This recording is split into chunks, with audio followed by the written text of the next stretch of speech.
Assalamualaikum warahmatullahi wabarakatuh. Puji syukur kehadiran Allah Subhanahu wa Ta'ala yang senantiasa memberikan rahmat dan hidayahnya kepada kita semua, sehingga kita dapat berkumpul di gedung yang sangat sederhana ini.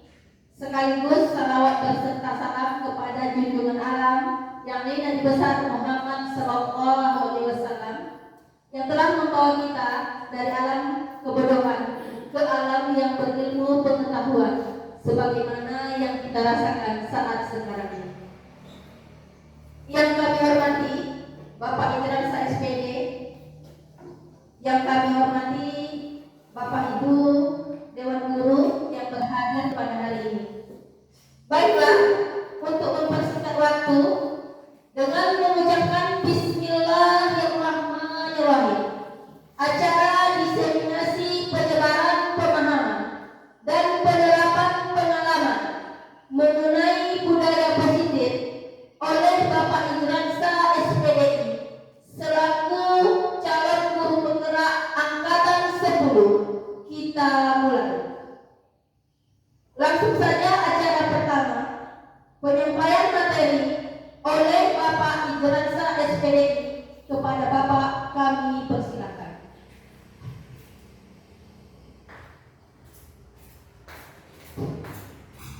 Assalamualaikum warahmatullahi wabarakatuh. Alhamdulillahirabbil alamin. Segala puji bagi Allah yang telah memberikan nikmat kesehatan dan kesempatan kepada kita semuanya, sehingga kita bisa berkumpul di ruangan yang sederhana ini. Salawat dan salam kepada Nabi besar Muhammad Sallallahu Alaihi Wasallam. Allahumma shalli ala Sayyidina Muhammad wa ala ali Sayyidina Muhammad.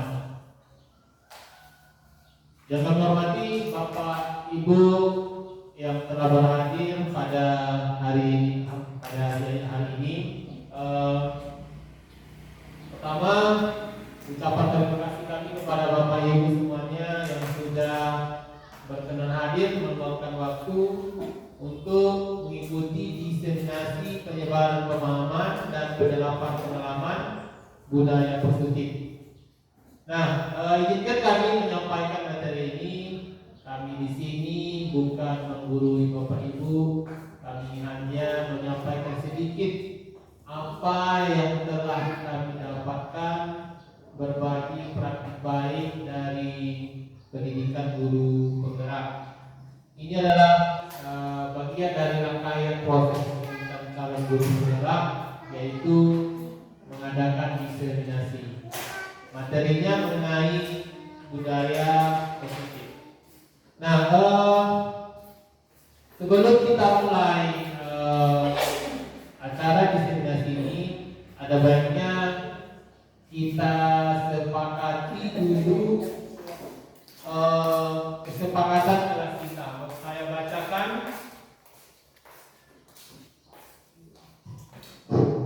bacakan.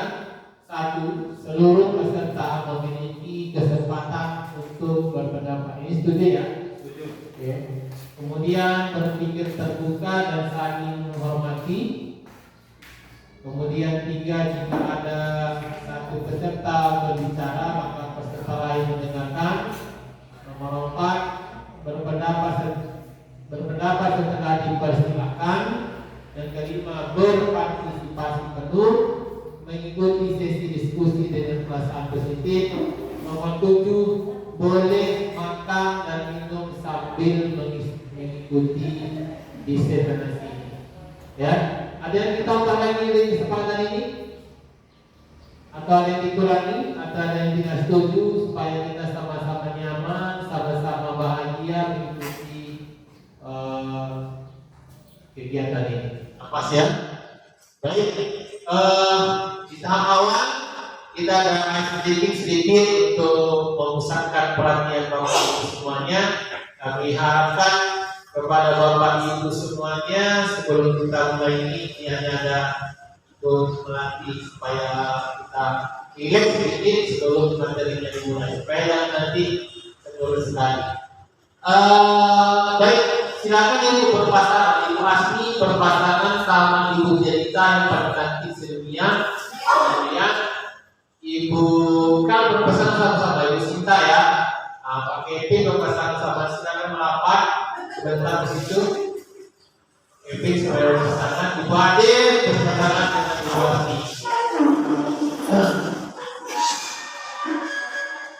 Nah, ini caranya, cara permainannya. Bapak Ibu main sweet sama cerita anak bersweet sama kawan pasangannya. Nah, saya contohkan. Bapak Ibu boleh 2, boleh 1, boleh 5, paling banyak 5. Kalau satu kamar mungkin 6 ya. Siapa yang menang dulu, Pak?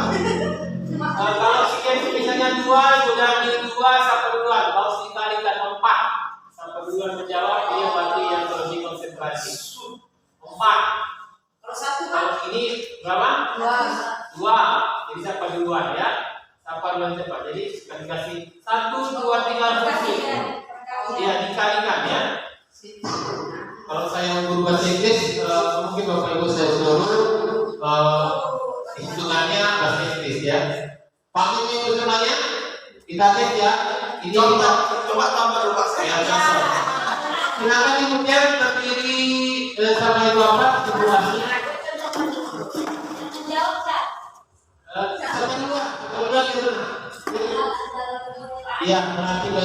Iya melatih konsentrasi ya. Hitungan 3 ya. 1, 2, 3. Nanti harus diulang ya. Nanti mudah-mudahan dia lulus CGP ya, lulus CPNS ya. Silakan tangannya terserah mau berapa nanti silakan dulu Bu kembali. Silakan terserah berapa tangannya mau dimunculkan. Oke, jadi 1. Ya. Berapa kali sweep, Pak? 1 kali. Silakan berdiri semuanya Mama Ibu, berdiri kita semuanya.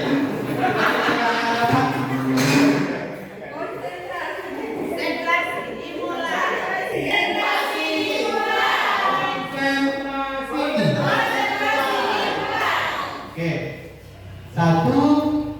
Ya sebentar ini. 1, 2, 3.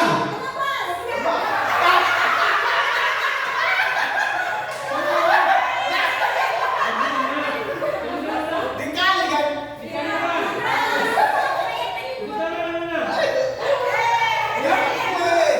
Dia kan play. Ulang boleh sekali lagi. Sekali lagi ya. Konsentrasi.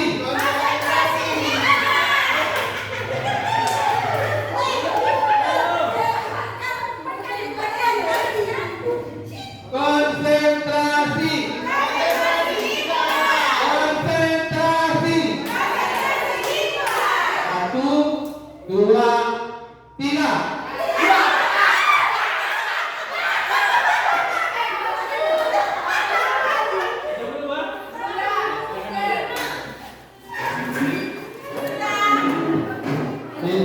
Terima kasih yang penting kalau nanti di kelas diterapkan tentang Ibu Ade, kita mencari misalnya 1 pemenang yang menang di laga lagi sehingga nanti menjadi 2 finalis, nanti 1 lagi di laga menjadi pemenangnya 1 orang.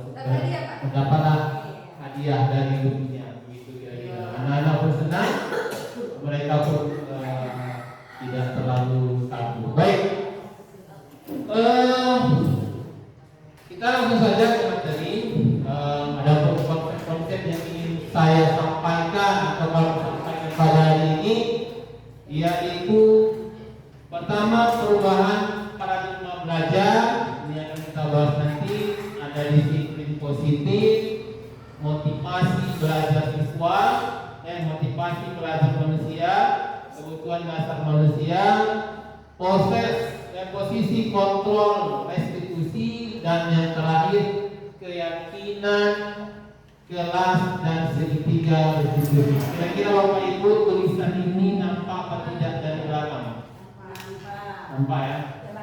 Kalau tidak nampak terpaksa dijelaskan sedikit, diperbesar atau kabur. Coba itu asli kita pastikan dulu bisa dilihat. Nggak bisa dibaca, pecah mungkin karena kacamata yang tinggal di rumah Pak. Oh tidak ya. Nanti kalau bisa itu pasti akan digeser ke depan saja. Baik. Yang pertama pembelajaran dengan paradigma baru ya.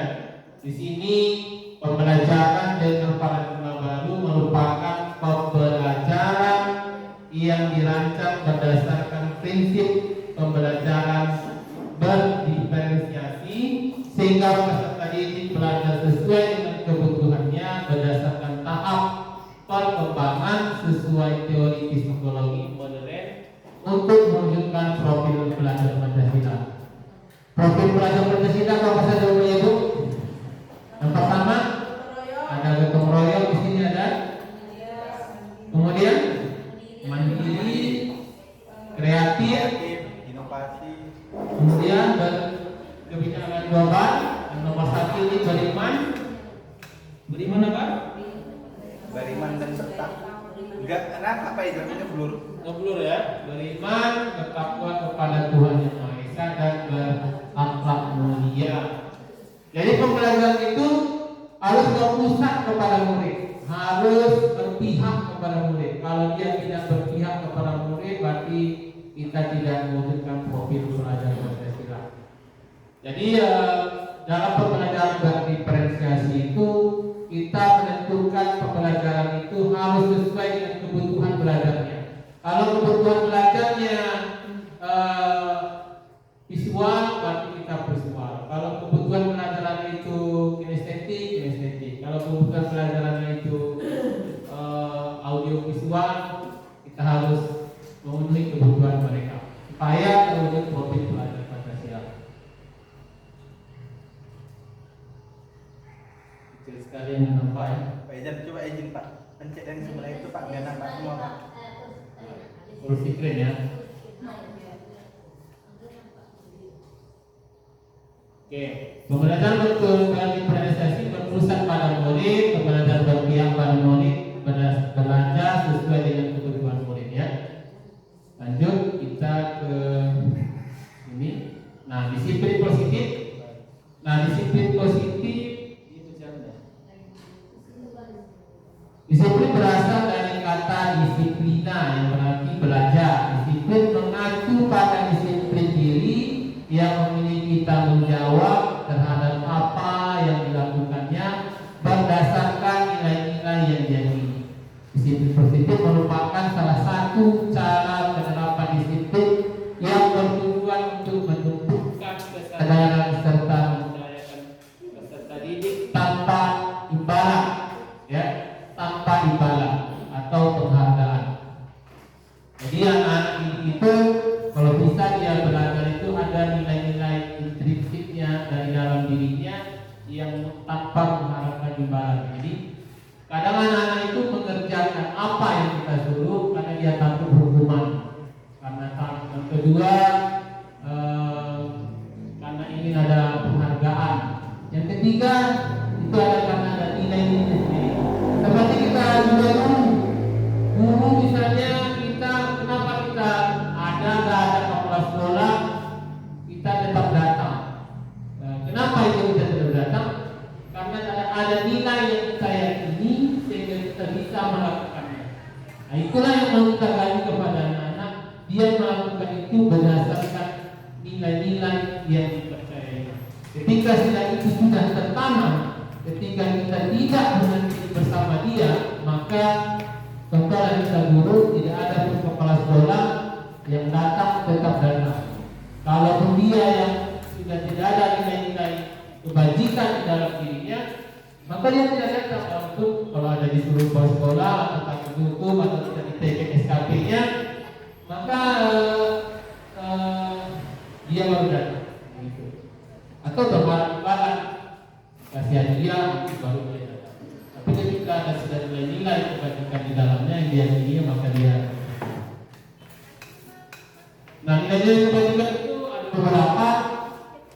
Nah, profil pelajar Pancasila itu ada dari 6, kemudian ada di sini lagi Ibu Primayer program, ada toleransi, rasa hormat, integritas, mandiri, menghargai, antusias, empati, keingin-tahuan, kreativitas, kerjasama, dan seterusnya. Nah, untuk membangun budaya sekolah yang positif dengan lingkungan yang aman nyaman, yang mendukung murid berperilaku berdaya, seimbang dan bahagia, salah satu upaya yang dilakukan oleh guru memahami, kata kuncinya memahami, ya, memahami kebutuhan dasar yang mendasari perilaku murid. Jadi mereka berperilaku di sekolah ini, apapun yang mereka lakukan itu berdasarkan kebutuhan dari mereka sendiri. Apa saja kebutuhan itu? Yang pertama itu bertahan hidup, yang kedua kasih sayang dan diterima, penguasaan, kebebasan, kesenangan.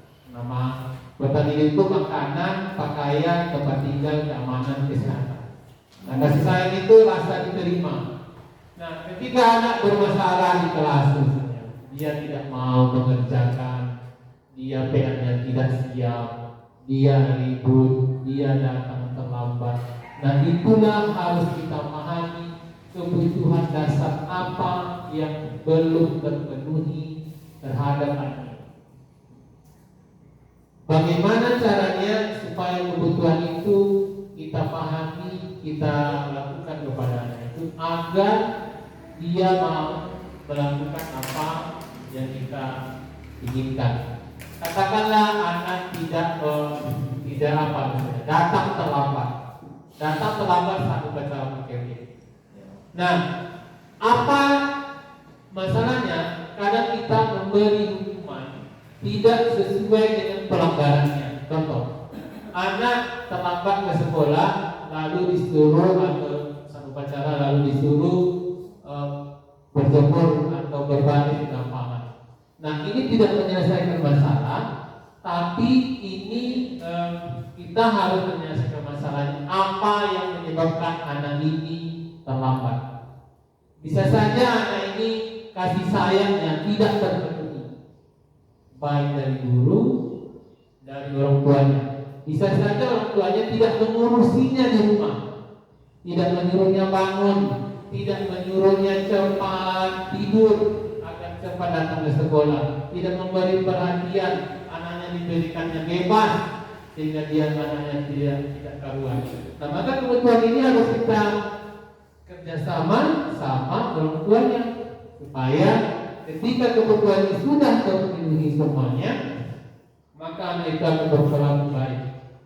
Tapi ketika anak itu dihukum tidak sesuai dengan pelanggaran yang dilakukannya, maka dia akan nanti memberontak dan tidak pernah berhasil. Makanya kita kebanyakan anak itu yang terlama itu kayak gitu juga ya. Kenapa nggak berubah? Karena kita memberikan hukuman kepada mereka tidak sesuai dengan apa yang kesalahan yang mereka lakukan. Kita tidak menyelesaikan masalah, sumber masalahnya apa. Kita hanya memberikan hukuman itu Bapak Ibu.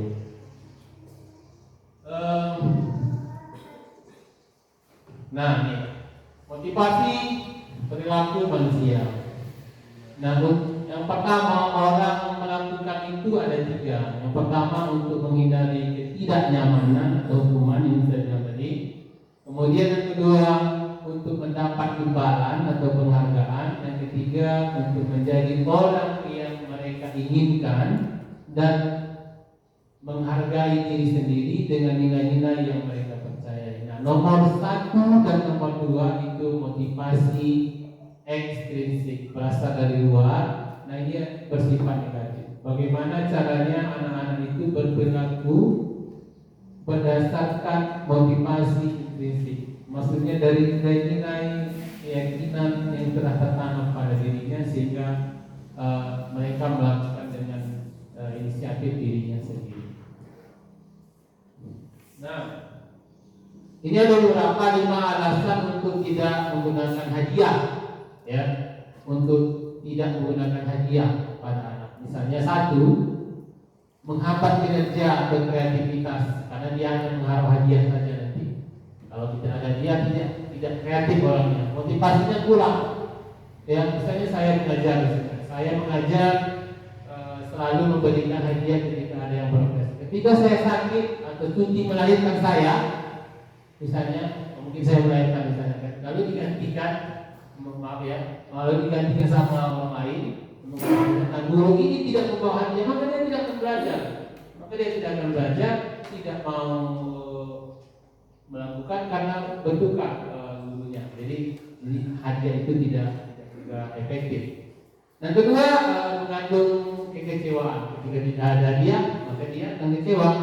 Kemudian menyebabkan putusnya hubungan sosial. Nah, siapa yang menghambat dia mendapat hadiah itu, maka dianggapnya merupakan halangan bagi dia sehingga sulit untuk berteman sama kawan-kawan. Yang keempat, membuat gagal menemukan sumber masalah. Ketika dia punya masalah, dia sulit mendapatkan solusinya. Yang kelima, kehilangan motivasi intrinsik jangka panjang. Nah, ini dia hukuman versus konsekuensi versus restitusi. Nah, kita di posisi mana ini? Hukuman biasanya tidak berencana, tiba-tiba murid tidak tahu apa yang akan terjadi, tidak dilibatkan, kemudian bersifat satu arah, kemudian berupa hubungan fisik atau psikis. Konsekuensi itu terencana, disepakati sesuai peraturan, murid tetap dibuat tidak nyaman. Ini tetap tidak nyaman yang konsekuensi ini. Nah, sikap guru selalu memonitor murid.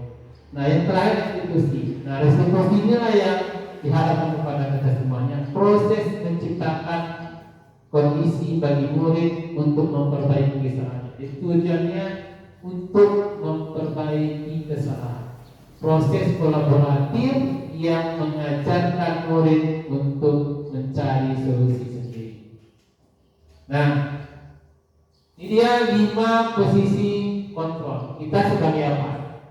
Selama ini kita meladeni anak-anak kita apakah sebagai penghukum, sebagai pembuat merasa bersalah, sebagai teman, pemantau atau manajer. Kira-kira sebagai apa kita? Ketika ada anak bermasalah, lebih ke penghukum, sebagai manajer. Ya. Ada yang sebagai penghukum, ada yang sebagai manajer. Nah, penghukum itu posisi paling bawah ya. Polisi. Kita lihat bagaimana dia posisinya ya. Nah, contoh penerapan 5 posisi kontrol. Kasusnya siswa tidak memakai atribut lengkap saat upacara. Nah, kalau kita di posisi penghukum, hormat pada bendera selama 1 jam. Ini tidak ada hubungannya dengan masalah anak. Dan ini tidak menyebabkan solusi bagi anak. Tidak ada pemecahan masalah di sini. Ini contoh ya. Mudah-mudahan kita tidak ada. Anak-anak di sini nanti merasa kecewa, merasa dendam, merasa tersakiti. Ibaratnya kalau pantian semakin ditekan, maka dia akan mental semakin kuat. Ketika ditekan perlahan, maka dia akan perlahan melambung. Nah, berapa kali kalimat yang kalau kita pembuat merasa bersalah? Berapa kali ibu atau bapak harus memberitahu kamu selalu mengecewakan ibu. Nah, ini membuat merasa bersalah. Ya, kalau kita omongkan beberapa kali kamu begini, ya itu kita buat dia merasa bersalah. Ya. Kemudian siswa tidak mengenal sebagai teman. Nah, sebagai teman kalimat-kalimatnya, ayo dong ikuti aturan sekolah, tolong bantu ibu atau bapak ya sekali ini. Ya sudah, tidak apa-apa. Lain kali jangan sampai berbuat seperti ini lagi. Nah, sebagai pemantau, kamu sudah melanggar peraturan sekolah. Kamu tahu konsekuensinya. Nah, kalau pemantau itu berhubungan dengan konsekuensi. Ada konsekuensinya kalau orang itu melanggarkan peraturan Selalu upacara kamu, setelah upacara kamu beli atributnya ke koperasi dan jangan diulangi. Nah ini ada solusi sebenarnya, ada solusi. Jadi kalau anak itu kita kau sudah jelek, terlambat lagi dan ketentuan sudah siap, nah itu sebagai penghukum. Beberapa kali ini kamu mau sekolah itu namanya hukuman psikis, ya, hukuman psikis. Kalau dilepas dan pelek itu hukuman fisik. Kesalahanmu, kira-kira bagaimana kamu memperbaiki kesalahanmu? Nanti kita ada simulasi atau menonton sebuah video tentang posisi kita sebagai manajer. Nah, sebenarnya anak-anak tadi sudah saya bilang mereka melakukan kesalahan itu berdasarkan kebutuhan mereka atau motivasi mereka. Nah, ketika ada kesalahan, ya kita sebagai posisi manajer. Silakan Bapak Ibu ditebak dari 5 posisi tadi. Ketika ada kalimat saya kecewa dengan kamu, ini posisi sebagai apa?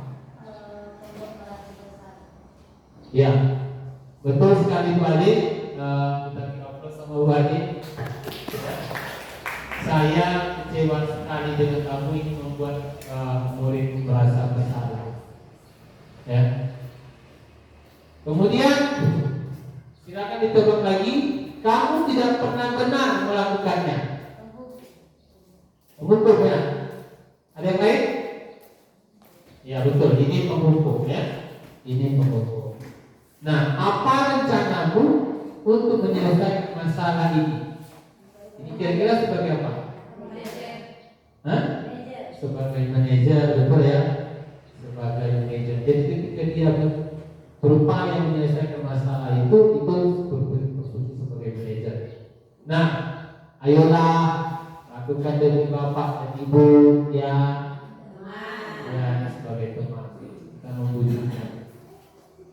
Kamu tidak pernah mendapat nilai jika kamu tidak pernah mendapat nilai jika tidak mengerjakan tugas. Ya, pemantau. Ya, karena ada konsekuensinya. Gak tugas, gak dapat nilai. Ini pemantau. Nah, masuk kita ke keyakinan kelas.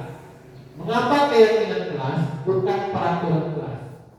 Nah, kita ada juga saya lihat beberapa kelas sudah ada peraturan kelas. Sebenarnya ini wajib kita lakukan. Setiap kelas itu ada peraturan kelasnya, ada hal-hal yang disepakati. Nah, seperti tadi saya memulai kegiatan ini, kita memulai kegiatan ini, ada kesepakatan yang harus kita sepakati seperti ini boleh makan. Jadi ketika ibu makan saya nggak marah lagi. Nah, gitu, seperti itu. Tapi kalau sudah kita bersama sepakati, nah keyakinan kelas bukan peraturan kelas. Apa bedanya? Nanti kita lihat di sini. Nah, kita akan belajar terlebih dahulu mengenai keyakinan kelas yang nantinya akan membantu guru dan membimbing murid sampai melakukan restitusi. Nah, nanti di restitusi itu ada keyakinan kelas sebagai solusinya nanti. Silakan Ibu Asmi, tolong dibacakan pembentukan keyakinan kelas. Silakan Ibu Asmi bacakan nomor 1 atau baca apa? Bersifat abstrak terus? Ya terus? Ya lanjut? Ya.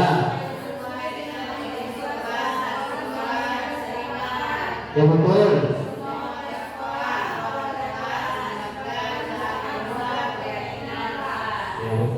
Jadi inilah semuanya pembentukan keyakinan kelas bersifat abstrak, lebih kontekstual ya, berupa pernyataan universal yang bersifat umum, kemudian dibuat dalam pernyataan positif ya, dibuat dalam pernyataan positif. positif. Pernyataan positif ini bagaimana? Kalimatnya berbentuk positif, tidak boleh negatif. Misalnya dilarang ribut, itu kalimat negatif, jadi harus bersifat positif. Nah, silakan Bapak lihat ini langkah-langkahnya. Ini nanti di baiknya, terutama waktu kelas itu kita membuat kesepakatan kelas di awal tahun, di awal pembelajaran, ya, dilakukan di awal pembelajaran. Nah, lalu cara membuatnya lagi membuka yang diskusi. Jadi anak-anak murid dikumpulkan semuanya, macam memilih ketua kelas, membuka. Jika belum terbiasa dengan keyakinan, maka bisa diajak dengan membuat peraturan kelas. Peraturan kelas saja dulu. Nah, kemudian dicatat, kemudian merubah menjadi kalimat positif. Contoh, ya, contoh. Jangan memotong pembicaraan orang lain. Ini negatif. Jadi harus kita rubah. Kenapa menjadi apa? Menghargai yang berbicara. Ya, menghargai yang berbicara. Jadi kalimat itu upayakan jangan negatif. Jadi supaya dia menjadi positif. Kemudian setelah sudah ada tadi kalimat positifnya, kemudian merumuskan keyakinan. Merumuskan keyakinan, tinjau ulang. Ditinjau ulang, sudah siap semuanya, ditinjau ulang, ditandatangani, lalu dipajang di dinding, diteken sama-sama. Tapi kalimatnya harus kalimat positif. Nah, contoh. Ini sesudah tadi kalimat negatifnya menjadi, ini sebenarnya harus kita simulasikan sebenarnya. Tapi nanti karena butuh waktu. Sesudah kalimat negatif tadi, baru dibuat kalimat positif, baru dibuat keyakinan keras. Contoh, ini yang membuang sampah pada tempatnya, menyapu lantai dan merapikan kursi dan meja. Nah, ini kalimat positifnya. Jadi dirumuskan menjadi keyakinan kerasnya, menjaga kebersihan dan kenyamanan kelas. Menjaga kebersihan dan kenyamanan kelas. Ketika nanti ada anak murid makan di kelas, jadi guru tidak perlu menambah kalimat keyakinan kelasnya lagi. Bahkan ada guru makan di dalam di situ, menyapu lantai cuma membuang sampah pada tempatnya. Tidak perlu lagi ditambah. Jadi ketika keyakinan kelasnya menjaga kebersihan, berarti tidak boleh makan. Pas boleh makan, ini ya tadi boleh makan. Maksudnya tinggal guru menjelaskan pemahaman anak-anak terhadap keyakinan kelas ini. Jadi berurutnya. Pertama tadi kita kumpulkan syaratnya kita catat, kalimat negatifnya kita positifkan. Setelah dipositifkan kita langsung lagi membuang sampah pada tempatnya, menyapu lantai dan merapikan kursi. Nah, disarikan menjadi menjaga kebersihan dan kenyamanan kelas. Jadi kalau berantakan kata kita tidak nyaman. Jadi siapa yang melanggar nanti ketika kita restitusi, nah di sini kita kaitkan. Nah, nilai-nilai kebajikan atau prinsip-prinsip yang universal yang disepakati bersama secara universal, maksudnya universal di umum, ya. Nah, ini yang saya bilang tadi. Suatu saat siswa memakan dan mengotori di kelas, jadi guru harus menambah aturan lagi, yaitu tidak memakan di kelas. Sedangkan jika memakai keyakinan kelas, guru hanya mendalami keyakinan kelas kepada muridnya. Hanya kita jelaskan, tapi ini tak masuk ke sini. Karena nanti kasus-kasus itu akan datang dengan sendirinya yang tidak tercantum kepada keyakinan kelas kita. Nah, ini tidak menghargai yang berbicara, menjaga barang yang dipinjam, menjaga kedamaian dan ketertiban. Nah, ini bisa dikelompokkan menjadi menghormati semua orang. Jadi anak kita mungkin sulit memahaminya, harus lebih rinci ya. Jadi keyakinan kelas itu menghormati semua orang. Jadi itu tidak ada nanti membuli, tidak ada mengganggu. Berarti kalau dia sudah mengganggu, berarti menyalahi keyakinan kelas. Nomor 2, belajar dengan tekun, mengerjakan tugas dengan tepat waktu, berarti bekerja dengan baik dan tekun. Ramah kepada guru dan teman, peduli kepada teman, berarti semua orang ingin merasa diterima dan diberi. Nah, inilah kalimat keyakinan keras. Nah, inilah yang perlu kita tempel. Tidak perlu banyak, ya, tidak perlu banyak. Jadi, sebetulnya tadi saya bilang semuanya mengusulkan bu tidak boleh makan, tidak boleh minum, tidak boleh cabut, tidak boleh ini kalimat negatif semuanya. Lalu kita buat kalimat positif. Setelah kalimat positif, lalu disalurkan menjadi keyakinan keras.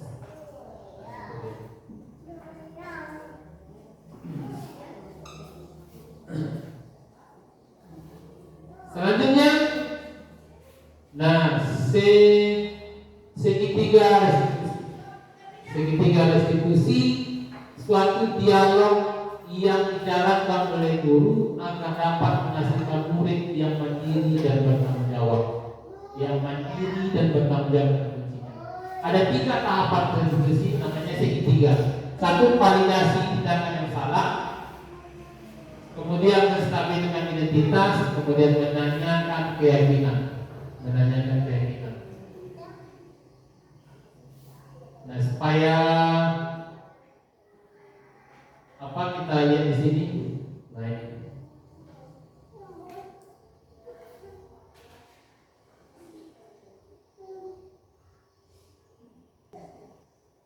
Nah, berdasarkan prinsip membuat kesalahan adalah bagian dari proses pembelajaran. Nah, kalimat-kalimat yang diajukan ketika ada anak bermasalah di tahap pertama, yang pertama membuat kesalahan itu suatu hal yang wajar, sangat manusiawi. Bapak juga pernah melakukan hal yang salah.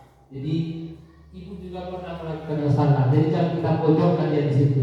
Kita bangun jiwanya dulu, sehingga dia bisa bekerja sama menyelesaikan masalah. Jangan apa tahu ya, begitu. Jadi mereka dia sudah down di situ. Jadi kita bangun jiwanya dulu supaya dia merasa yang baik. Nah, kita bisa memperbaiki masalah ini. Kita bisa meyakinkan dia, kita bisa memperbaiki masalah ini. Tapi kalau kata Bu Adi, kalau kasus-kasus besar, misalnya pelecehan seksual, ibu juga pernah melakukan pelecehan seksual, cocok ya.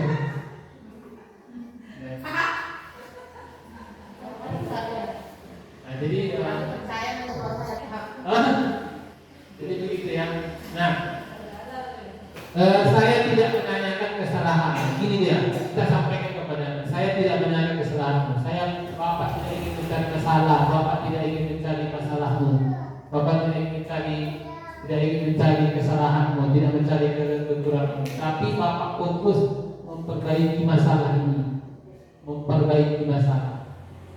Nah, kita bukan mencari kesalahan anak, tapi memperbaiki masalahnya, maka dia tidak bermasalah lagi. Saya rasa ini sebenarnya saya bersama Pak Supriyadi ini mengajarkan bilik berenang ini. Sebenarnya lebih kepada karena Pak Supriyadi karena dia guru BK. Begitu Pak Supriyadi kan? Ya betul. Ini direkam ya selama full ya. Yang nanti sebagai lupa saya menyampaikan tadi ini sebagai tugas saya selama 1 jam lebih harus saya upload nanti. Kemudian sesi kedua atau tindakan kedua, validasi tindakan yang salah. Nah, yang kedua kita bilang sama anak-anak, kamu bisa saja bertindak lebih gegabah dari ini. Kamu bukan melakukannya tanpa sesuatu alasan. Dia bilang, pasti kamu melakukan ini pasti ada alasan. Apa alasannya? Tadi, kenapa kamu melakukan ini? Pasti ada alasan. Tadi Pak. Nah, kamu melakukannya karena mempertahankan sesuatu yang penting bagimu. Mungkin kamu bisa mempelajari sesuatu yang baru yang lebih penting. Bersedialah kamu memperbaiki. Nah, ketika sudah ke sini, maka masuk ke tahap 3. Jadi jangan misalnya ketika ada masalah udah hukumannya tinggi kamar mandi, itu tidak menyelesaikan masalah. Jadi itu sebagai tidak ada hubungannya berkelahi dengan membersihkan WC, tidak ada hubungannya. Itu tidak memperbaiki kesalahan. Tapi kita selama ini itu beranggapan membuat efek jerah, membuat efek jerah. Tapi model-model seperti ini tidak sesuai lagi dengan perkembangan zaman. Anak-anak sudah canggih sekarang. Jadi konsep-konsep nilai kebajikan inilah yang kita tanamkan kepada mereka agar mereka itu bisa melakukan hal yang baik. Karena nanti kalau kita hukum mereka, ketika kita tidak sama mereka lagi, mereka akan takut karena tidak ada nilai-nilai kebajikan dalam dirinya. Karena nilai-nilai kebajikan itu harus ada pada dirinya. Karena ketika tidak penting lagi, makanya karena itu nakal kali dia. Karena kita sudah menghakimi mereka, hukum mereka. Kemudian menanyakan keyakinan keras. Nah, keyakinan kerasnya sebagai keluarga, sebagai keluarga, tujuannya apa tadi keyakinan keras? Sebagai keluarga, sebagai satu kelas, apa yang telah kita yakini? Misalnya ada anak bertengkar, nah apa yang kita terjadi di kelas? Apa tadi saling menghormati? Berarti dia telah melanggar kesepakatan kelas saling menghormati. Nah, nilai-nilai apa yang telah disepakati? Nah, ini yang kita sepakati tadi. Nah, kemudian seperti apa kamu dalam sebuah kelas yang ideal? Dan yang terakhir, kamu ingin menjadi orang seperti apa? Apa menjadi jahat? Apa menjadi baik?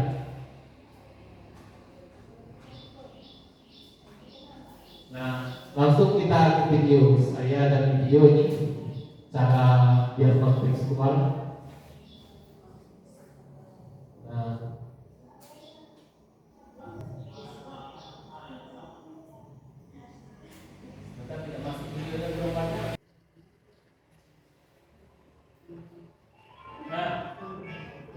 Baik Bapak Ibu, si Wawan ini ada wali muridnya sini, ini sebagai sampel ya, bukan anaknya jahat. Ya, ini skenario kasus 2.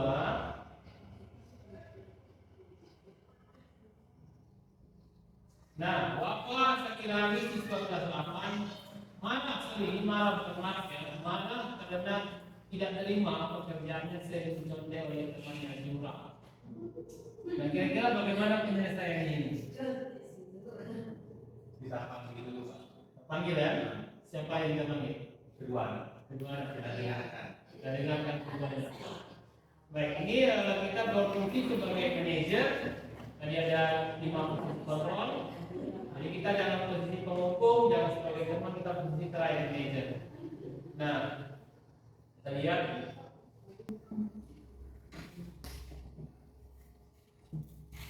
Bapak tadi terdengar dari ketua kelas kita, kamu habis bertengkar sama dia. Iya, Sir. Habis kesal sih. Kenapa kamu kesal? Dia suka mengontek hasil pekerjaan saya. Bukannya PR, tugas lain, dia juga sering kontek. Sehingga mau menyalahkan saya. Oh begitu. Ya wajarlah kamu marah dan kesal. Jika saya ada di posisi kamu, saya juga akan melakukan hal yang sama. Iya, Sir. Lalu, apa yang kamu lakukan selanjutnya? Saya marah-marah, Sir.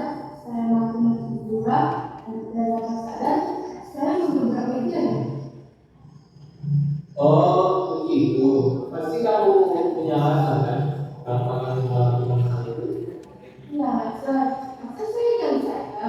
Saya sudah kamu mengajarkan soal. Tapi juga mungkin kita Ya wajarlah kamu marah dan kesal. Kamu tak mau pekerjaanmu kerja terus sama dia. Bapak sangat menghargai tindakan yang tidak lebih buruk daripada itu. Bisa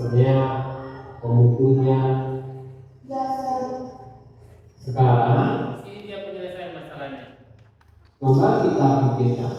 Tindakanmu sampai dengan di belah meja, apakah sudah sesuai dengan keyakinan kelas kita? Ini keyakinan kita yang sedang kita buat di kelas. Menurutmu, keyakinan kelas apa yang telah kamu lakukan? Saling menghormati antara teman sir. Ya, betul. Menurut kamu, saling menghormati itu penting tidak untuk kamu? Penting sir. Baik, kalau menurut kamu penting, keyakinan apa yang kamu lakukan jika kamu sedang marah? Harus sabar sir. Kamu bersedia memperbaiki masalah ini? Bersedia sir. Apa yang akan kamu lakukan untuk memperbaiki masalah ini? Saya harus bersabar dan menahan amanat saya bahwa ada teman yang seperti saya akan melaporkannya kepada guru mata pelajaran atau wali kelas saya sir. Ya, betul sekali. Nah, ini yang menyelesaikan masalahnya. Jadi bukan memarahi muridnya, membodohkan dia, menunjukkan ada masalah. Apalagi kita kasih mau nggak berdiri saya kan bilang orang senang. Sebagai dalam bertanda lain. Sehingga seperti waktu misalnya kelas lain. Jadi ada solusi memperbaiki dari kesalahan. Kemudian misalnya ada PR, Linknya Pak. ada solusi. Kamu boleh kembali lagi ke kelas. Iya sir. Terima kasih. Sama-sama. Baik, Bapak Ibu itulah tadi contoh penerapan segitiga restitusi kalau bisa. Jadi itu berarti dari keyakinan kelas yang sudah disepakati di kelas, sudah diteken, sudah dipajang. Kira-kira setelah itu sudah ada membuat seperti itu? Belum ya, mudah-mudahan nanti semester awal nanti kepada wali-wali kelas nanti bisa membuat ini kalau Bapak Ibu mau membuat ya. Dan kita sudah sampai. Baik, kita sudah sampai ke penghujung ya. Kita sudah sampai ke penghujung. Kira-kira siapa yang mau menyampaikan refleksi atau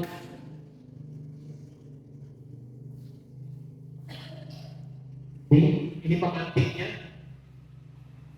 Sejauh mana pemahaman Bapak Ibu tentang konsep-konsep inti yang saya membuat keyakinan kelas, restitusi, konsep tadi, konsep motivasi,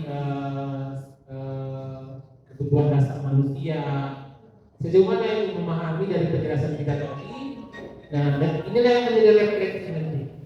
Kemudian perubahan apa yang terjadi pada cara berpikir Bapak Ibu dalam menciptakan budaya yang positif? Apakah sudah ada berupa konsep-konsep itu setelah kita sampaikan tadi? Nah, sebelum sudah. Nah, sejauh mana konsep-konsep tadi Ibu sudah tercapai? Saya minta kesediaan satu orang untuk melakukan refleksi diri maju ke depan. Kami minta kesediaan Ibu Ade ya. Silakan Bu Ade.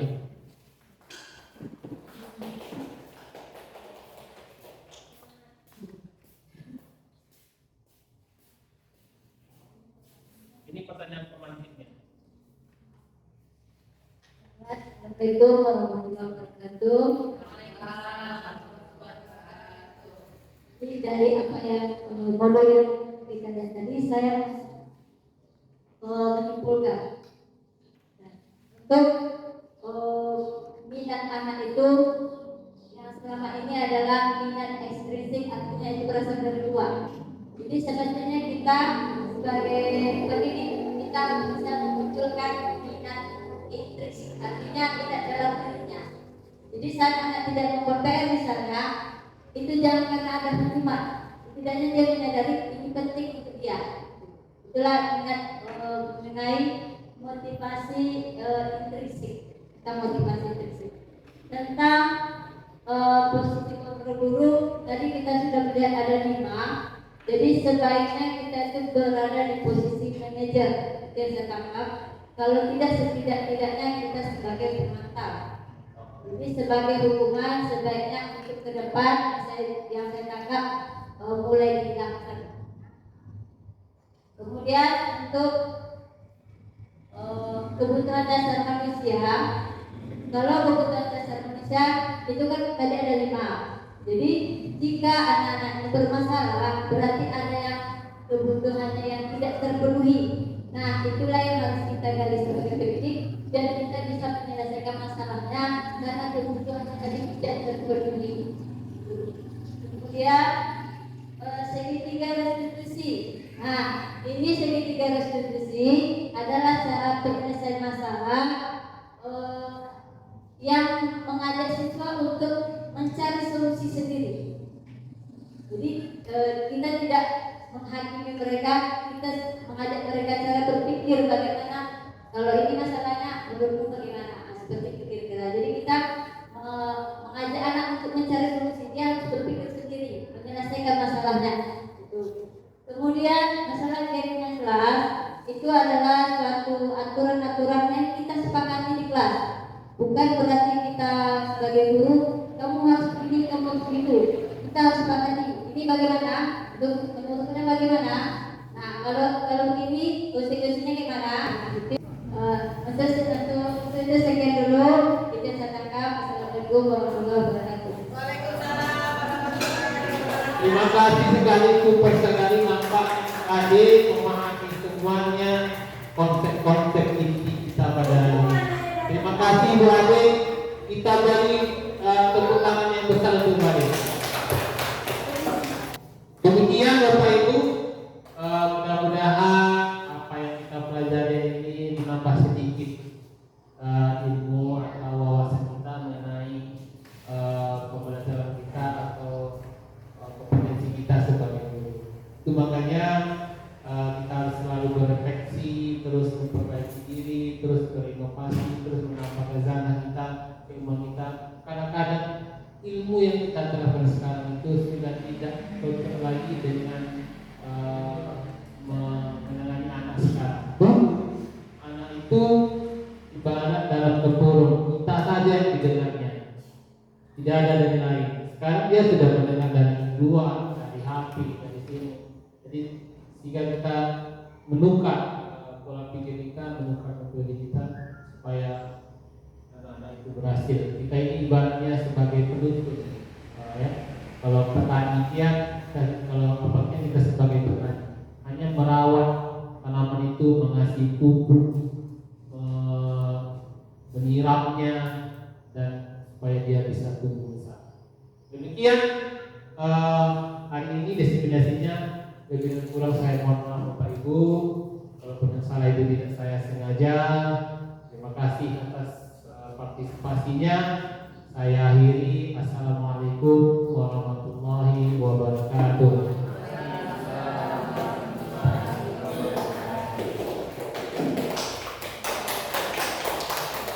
Baik Bapak Ibu sekalian, dengan berakhirnya penyampaian dari Bapak Ijazah SPD tadi, maka berakhir pula acara kita hari ini.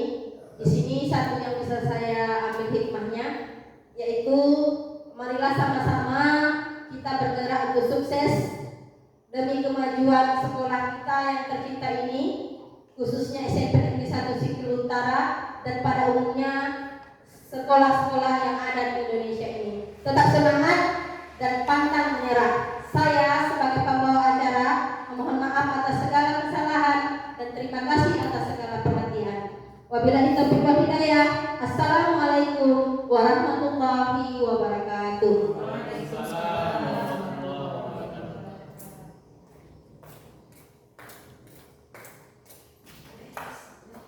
Bapak Ibu, kita bisa bubar.